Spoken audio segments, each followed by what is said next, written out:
I feel pretty good. I took probably 8-9 days of full rest where I did nothing really, and obviously got my back checked out and had scans and saw some doctors and specialists, and basically came up with a plan to try and get myself as fit as possible for the grass court season. And I've had no setbacks yet. I practiced well the last 3-4 days, and should be good. Normally coming from the clay court you're fairly match tight, but you're just not used to the surface, whereas this year I won't have had many matches, but at least I've had a good 10 days on the grass.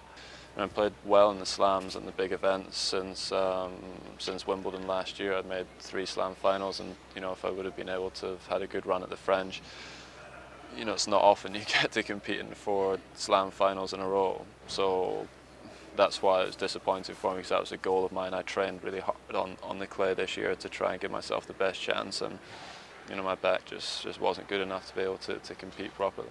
It's been not that much fun, because the first week or so, I was in and out of hospitals and scans and seeing various specialists, and just driving in and out of central London, most of the time.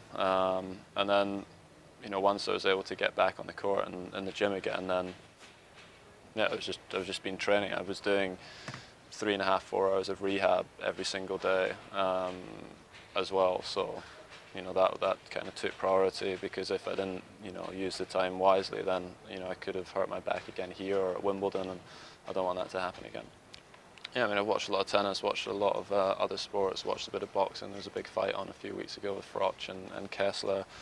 So I watched that, and yeah, that's been it. When you miss a slam, for me that was really hard, and sometimes it takes a bit of time to be away from something before you realise how much you love it, and kind of you can take that for granted, your health for granted sometimes. And I realised after missing the French that I want to be back out on these courts. I want to be competing for those events, and that's why I've done everything I could to get ready here. But yeah, I can't wait to get back on the match court.